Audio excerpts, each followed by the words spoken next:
जय श्री राम। आज मैं आप सबके सामने प्रस्तुत हूँ आपका सब्जेक्ट ऑफिस मैनेजमेंट कॉम 211 लेकर के। आज मैं आपको इंपॉर्टेंट क्वेश्चंस बताऊंगा, लगभग 20 क्वेश्चंस बताऊंगा। इस 20 में से 10 से 15 क्वेश्चंस आपके एग्जाम में जरूर आएंगे, तो ध्यान सुन लीजिए। आपका यह बुक 3 पार्ट्स में है। पहला पार्ट है ऑफिस लेआउट एंड प्रोसीजर्स, मतलब ऑफिस का स्ट्रक्चर कैसे होता है, लेआउट कैसे होता है, किस तरह से ऑफिस बटा होता है, उसमें डिविजन्स कितने होते हैं। दूसरा है office organisation and personal manager, office में चीजें ऑर्गेनाइज कैसे होती हैं, कितने डिपार्टमेंट्स होते हैं, क्या कल्चर है, किस तरह के एम्प्लॉयज हैं, उनकी ट्रेनिंग कैसे होती है और उनमें रिक्रूटमेंट, सिलेक्शन, प्रमोशन इत्यादि कैसे होता है। बुक 3 में record management and public relations, office में तीसरा काम क्या होता है, पहला काम क्या होता है, ऑफिस कैसे होता है, लेआउट क्या है, प्रोसीजर्स। दूसरा पार्ट में, दूसरे बुक में ऑफिस ऑर्गेनाइजेशन क्या होता है, उसके काम क्या है, लाइक मैनेजर्स कौन कौन से हैं, डिविजन्स कौन कौन से हैं, डिपार्टमेंट्स का। तीसरा है रिकॉर्ड मैनेजमेंट, ऑफिस का जो सबसे मेन इंपॉर्टेंट काम है रिकॉर्ड कीपिंग, मतलब चीजों को संभाल करके रखना। एंड पब्लिक रिलेशंस, दूसरे लोगों से कैसे व्यवस्था बना करके रखना, उनसे बातचीत करना, उनसे व्यवहार करना, उनसे बिजनेस लाना, ये 3 चीज है थर्ड पार्ट। ठीक है, तो मित्रों सबसे पहले आपके एग्जाम में पहला क्वेश्चन जो आएगा वो ये लेकर के आ सकता है कि ऑफिस किसे कहते हैं, या ऑफिस का कंसेप्ट क्या होता है और इसका इंपॉर्टेंस क्या है, इसके फायदे क्या है। दूसरा है फंक्शंस ऑफ ऑफिस, ऑफिस के 2 फंक्शंस होते हैं, बता दे रहा हूं मैं आपको 2 फंक्शंस। पहला है प्राइमरी फंक्शन जो कि रिकॉर्ड कीपिंग, जरूरत पर रिकॉर्ड को प्रोड्यूस करना। दूसरा होता है अदर देन दिस, लाइक लोगों को काम सौंपना, लोगों से काम करा के लेना, ये सब सेकेंडरी है। प्राइमरी सेकेंडरी याद रखना, एक क्वेश्चन जरूर रहता है। ठीक है, तीसरा है department of office, like personal department, HR, personal means HR department, marketing department, sales department, IT department, ये सारे डिपार्टमेंट्स हैं। ये आपके एक डिपार्टमेंट के बारे में पूछ सकता है, नहीं तो क्वेश्चन आएगा डिपार्टमेंट ऑफ ऑफिस कौन कौन से हैं ये बताइए।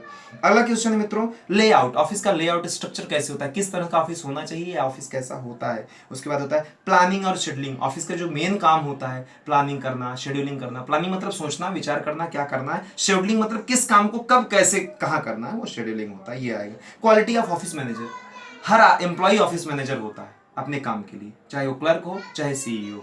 ठीक है, तो उसका हर एक ऑफिस मैनेजर की क्वालिटी क्या होनी चाहिए, क्या क्या चीज उनके अंदर उपस्थित होना चाहिए, ये क्वेश्चन आ सकता है, क्वालिटीज ऑफ ऑफिस मैनेजर। अगला है line and staff organisation, organisation के टाइप्स जो होते हैं, लाइन एंड स्टाफ, ये डिफरेंस पूछेगा, नहीं तो दोनों का डेफिनेशन पूछ सकता है, दोनों में से। अगला है साइंटिफिक ऑफिस मैनेजमेंट, इससे रिलेटेड एक क्वेश्चन जरूर आता है। साइंटिफिक मतलब standard and best office management किसे कहते हैं और ये कैसे काम करता है और आजकल के युग में कैसे इसका उपयोग बढ़ रहा है। अगला है वर्क कल्चर, हर ऑफिस का कल्चर अलग होता है, जैसे घर में अपने कल्चर अलग होता है वैसे ऑफिस का कल्चर अलग होता है। छोटी कंपनी बड़ी कंपनी के आधार पर आपको कल्चर के बारे में थोड़ा लिखना पड़ेगा, ये क्वेश्चन। रिक्रूटमेंट किसे कहते हैं, लोगों को अपने कंपनी में जॉब के लिए बुलाना इज कॉल्ड एज रिक्रूटमेंट, उन बुलाए हुए लोगों से सिलेक्शन करना इज कॉल्ड एज सिलेक्शन। तो रिक्रूटमेंट एंड सिलेक्शन से एक क्वेश्चन फिक्स रहता है। Types and importance of training, training किसे कहते हैं, ट्रेनिंग के टाइप कितने कहते हैं, on the job training, of the job training, room में बुला करके अलग से ट्रेनिंग सेंटर पे, अप्रेंटिसशिप काम पे ले जा करके जगह जगह पे ट्रेनिंग करना, इस तरह की ट्रेनिंग्स होती हैं, ये आप समझ लीजिए। और इसका इंपॉर्टेंस ऑर्गेनाइजेशन में बहुत होता है, बिना ट्रेनिंग का कोई ऑर्गेनाइजेशन नहीं चल सकता, क्योंकि अगर आपके अंदर कोई कमी है तो ऑर्गेनाइजेशन आपको ट्रेनिंग दे करके आपके अंदर स्किल्स को डेवलप करती है, इंपॉर्टेंस जरूर याद कर लेना। अगला है ट्रांसफर और प्रमोशन, किसी एम्प्लॉय का ट्रांसफर एक जगह से दूसरे को भेजने को ट्रांसफर कहते हैं। प्रमोशन एक लेवल से दूसरे लेवल पर डेजिग्नेशन, नई रिस्पॉन्सिबिलिटी देने को प्रमोशन कहते हैं, ये याद कर लेना। फाइलिंग किसे कहते हैं, फाइलिंग किस तरह से, अभी तो सब सॉफ्ट कॉपी में कंप्यूटर में रखते हैं, पहले क्या होता था कि आपको पता है कागज को किस तरीके से रखते हैं, फाइल को किस तरीके से रखते हैं, कपाट में रखते थे। इस आपके बुक में जितने तरीके रखे हैं उसको पढ़ लेना, उसमें से एक तरीका जरूर आएगा फाइलिंग के लिए। एंड इसके इंपॉर्टेंस क्या है, इसका इंपॉर्टेंस जरूरी, अगर आप फाइलिंग सही से नहीं करेंगे तो आप किसी भी डॉक्यूमेंट्स को प्रोड्यूस नहीं कर पाएंगे टाइम।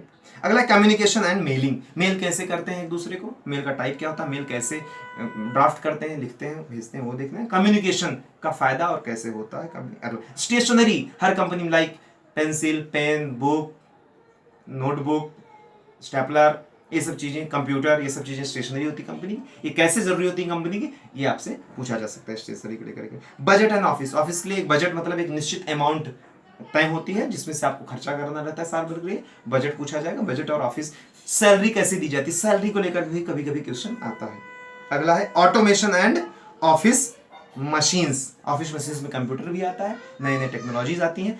और ऑटोमेशन मतलब लोगों को कम करके किस तरह से कंपनी के काम को ऑटोमेटिकली किया जाए, उसको कहा जाता है ऑटोमेशन, एक क्वेश्चन इस पे आता है। अगला है रिपोर्ट्स और मैनुअल किसे कहते हैं, इसके टाइप क्या है, दोनों को मैं पढ़ाया हूं आपको पता है।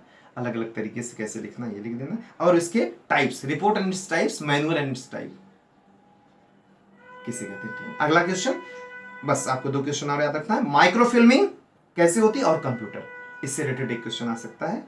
कंप्यूटर के फायदे पूछे जा सकते हैं, कंप्यूटर का यूज ऑफिस में कैसे होता है, ये होता है। पब्लिक रिलेशन डिपार्टमेंट, एक ऐसा डिपार्टमेंट जो लोगों से, बाहरी लोगों से मिलता है, अंदर के लोगों को रिश्ते बनाए के रखना है, मार्केटिंग सेल्स को बरकरार रखता है, वो होता है आपका पब्लिक रिलेशन डिपार्टमेंट। और उसमें PR officer, public relationship officer क्या होता है, उसका काम क्या है, वह कैसे इफेक्टिव है, ये आपको याद रखना मित्रों। एक ऑफिस का स्ट्रक्चर कैसा होता है, एक ऑफिस कैसे काम करता है, उसका फायदा क्या है, उसमें और अच्छा क्या किया जा सकता है, इसी को ध्यान में रख करके पेपर बनाया जाता है।